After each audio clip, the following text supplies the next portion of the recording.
Madame la Présidente, Madam President, Secretary General of the United Nations, Heads of Delegation, distinguished delegates, ladies and gentlemen, it is my great honor and privilege to address you on behalf of President Captain Ibrahim Traoré, President of Burkina Faso, Head of State, during this session to convey the voice of the dignified, honest people of Burkina Faso. I would therefore like to convey fraternal greetings to you, to all citizens of the world committed to peace and freedom.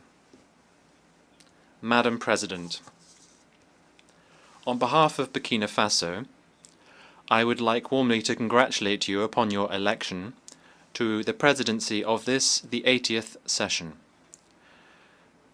Your election bears witness to the trust of the international community in your leadership, your ability to listen to other views, and to dialogue. In Burkina Faso, you will find a sincere, constructive, and committed partner. I would also like to express my gratitude to your predecessor, Mr. Philemon Yang. My gratitude for the high quality and rigor of the work he undertook during the previous session. Madam President, distinguished delegates, ladies and gentlemen, Burkina Faso fully aligns itself with the statement delivered on behalf of the Alliance of Sahel States by the Republic of Mali, together with Niger as well. We belong to a community of aspirations in a forum of renaissance and breaking with the past. Secretary General, Burkina Faso would like to pay tribute to the work of the UN system and its partners in this common quest for stability and prosperity. The present meeting, which is being held 80 years after the adoption of the United Nations Charter, is a suitable opportunity for us to take stock candidly of what our organization has achieved. And that is what the topic for this meeting suggests that we do. Better together, 80 years and more for peace, development, and human rights.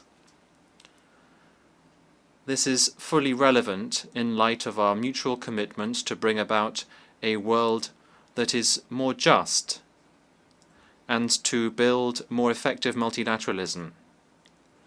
It is therefore part of this approach that should guide every nation, every sub-regional, regional, and international group. This is the oak anniversary after 80 years that should really lead for us to carry out an introspective assessment of what we have achieved. Rather than being a cause for celebration, this anniversary is in fact akin to looking at an embarrassing fiasco, a collective disappointment, and a structural failure. Because we have to be honest with ourselves, we should humbly recognize that even though globally there have been some achievements, there is rather a negative backdrop as a result of 8 decades of optimism that have been sorely put to the test, 8 decades of disappointment, 8 decades of shattered dreams, 8 decades of failure to meet the moment, in a nutshell. That is unfortunately the bleak picture of a UN that many of our forefathers from 1945, if they were still alive, would have struggled to accept. It is therefore difficult to celebrate given such a mixed backdrop to this anniversary. How can we understand the fact that Africa, the cradle of humanity, and where there are so many conflicts, and which represents more than 1 billion human beings, remains excluded from the Security Council's decision-making bodies? How can we accept the fact that peacekeeping missions, financed to the tunes of billions of dollars, are leaving our countries in the lurch and are leaving behind frustration and suffering rather than tangible results. The causes of this collective failure are well known to all, notably the member states themselves, who, after 8 decades, have, within this General Assembly, devoted their energies to defend noble causes and to propose realistic reforms without being successful in this quest. What can we do if the decisions of the General Assembly, which are not binding, are simply making it irredeemably inaudible and ineffective? Could we expect the Security Council to be more successful when it is tarnished by politicization, and when it is powerless as a result of its inconsistencies and ineffective because of its permanent divisions? What is even worse is that this Council, whose role today is misused, the Council is in fact a troublemaker as a result of the tacit, underhand and sometimes active complicity of some of its permanent members, who are themselves major actors and financiers of the crises of our time. That is what the Security Council has become. It has become a pernicious body, which, as a result of the predatory behavior of some of its permanent members, they can decide which country will be on the Council's agenda, in which other country peacekeeping operations can be sent, as if to better legitimize their role. We are therefore powerless in the face of the failure of initiatives which are nevertheless good ideas as a result of the rivalries between states and the unresolved crises that are so numerous, the most emblematic of which is the conflict between Israel and Palestine, which has lasted too long. The sinful inaction of the international community in the face of lack of trust and the authority of states which have been undermined by terrorists.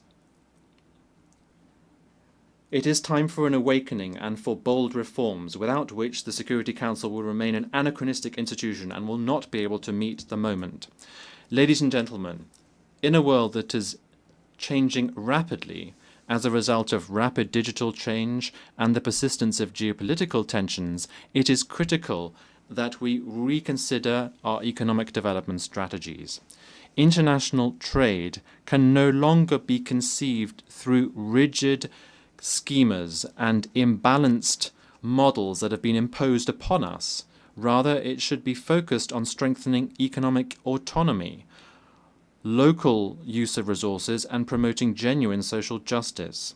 It has been recognized today that lasting prosperity involves proactive industrialization policies, maximizing the value of raw materials and creating decent jobs, notably for young people. That is why we urgently need to break with the cycle of dependence on the export of raw materials. This is a model that increases our vulnerability and is a permanent brake on our emergence. In Burkina Faso, presidential initiatives bear witness to this determination to build a productive, inclusive, and resilient economy which can bring new horizons for our citizens. That is why my country reaffirms its commitment to building a fairer multilateral trade system based on international solidarity and making the most of scientific progress, technological advancement and innovation, which are genuine levers for shared, lasting development. Madam President, like other nations in the Sahel, my country is going through one of the most testing times in its history. For almost a decade now, Burkina Faso has been attacked by terrorists supported by dark forces. These groups are coveting our resources. They are trying to shatter our sovereignty and impose the law of chaos. But rather than resigning ourselves to this fate, we have chosen to stand up with dignity and resistance under the leadership of our President, Captain Ibrahim Traoré. We decided to take our destiny in our own hands by mobilizing our defense and security forces, supported by volunteers for defending the fatherland, who are genuine heroes, by building up the Patriotic Support Fund, which is fueled by our citizens' voluntary contributions and contributions from our diaspora and friends of our country throughout the world. Since 2023, this fund has collected more than 413 billion CFA francs, which is startling proof of the patriotic spirit and unity of our people. By carrying out historic reforms to achieve food sovereignty, to restore our lands, and to relaunch our agricultural production, and to reduce our dependence on imports. These efforts that our determined people have undertaken are now bearing fruit. More than 72% of our territory has been recovered. Thousands of internally displaced people are going back home. Schools are reopening and social services are now resuming. Burkina Faso is thus showing that a united people can overcome even the toughest challenges. Burkina Faso hereby wishes to reaffirm fully responsibly that its priorities are non-negotiable and that its choices must be respected more than ever before. Mesdames et messieurs, ladies and gentlemen, our activities are aligned with the virtues of solidarity and unity. We are deeply convinced that a people brought together around a common ideal can achieve great things. The efforts undertaken by our fellow citizens within the country and in the diaspora, as well as their enthusiastic commitment to the momentum we've created, reaffirm that we've made the right choice, and this under the leadership of Comrade President of Burkina Faso, Ibrahim Traoré. The enthusiasm carried by the Patriotic Support Fund and the presidential initiative Faso Mebo is an excellent illustration of this. Established in 2023 in support of the Action Plan for Stabilization and Development, the Patriotic Support Fund aims to mobilize additional national resources, endogenous resources, so as to build our defense and strategic investment capacity. This fund has secured large-scale backing both within the country and in the diaspora. Madam President, the methodical pursuit of our reforms has meant that today we've made significant headway on economic governance. We have better control over public spending, we've optimized management of the state's human resources, we've streamlined institutional spending, and our debt levels are viable. These efforts can also be seen in a more equitable distribution of our national wealth, ensuring that the vast resources we have in Burkina Faso fully benefit our citizens, benefit our prosperity, instead of flowing to external interests or the representatives thereon within the country. Despite the difficulties inherent in the security and humanitarian crisis, the government has taken action across all sectors of socio-economic development, and this has brought noteworthy successes. Ladies and gentlemen, this is why we are astonished by the condescending stance of certain UN agencies who feel it within their rights to meddle in our national debate using biased narratives which are divorced from the reality on the ground. We unequivocally reject the report entitled Children and Armed Conflict in Burkina Faso, which is peppered with counter-truths and the very title of which demonstrates semantic manipulation. I would like to use this opportunity to commend the courage of our combatants and to pay tribute to military and civilian martyrs who honorably gave their lives in defense of our sovereignty. Madam President, we've always stated that terrorism is being used as a pretext, a convenient pretext, for certain states to pillage African resources. Thus, our countries are being confronted with terrorism. These terrorists being the troops of predatory foreign armies. Some states are no longer hiding this fact. They are publicly proclaiming their support provided to these criminals. A case in point is France. The Macron regime's public media, in addition to the daily disinformation it offers, has become a mouthpiece for the communication of these criminals, perpetrators of cowardly, barbaric attacks committed against our peaceable citizens. On this note, we'd like to reiterate our call for a response to be given to the request submitted on the 20th of August 2024 by the member states of the Confederation of Sahel states. This was addressed to the Security Council. To this day, this request has gone unanswered.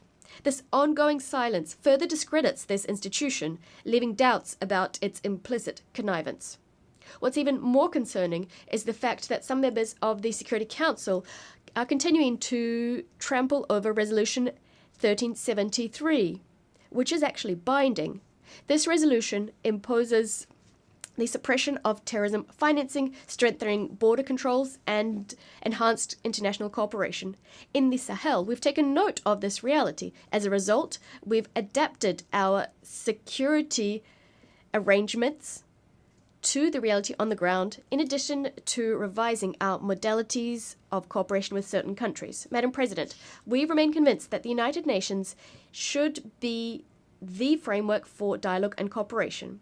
But what we're calling for is a renewed partnership underpinned by mutual respect, equality, and genuine solidarity.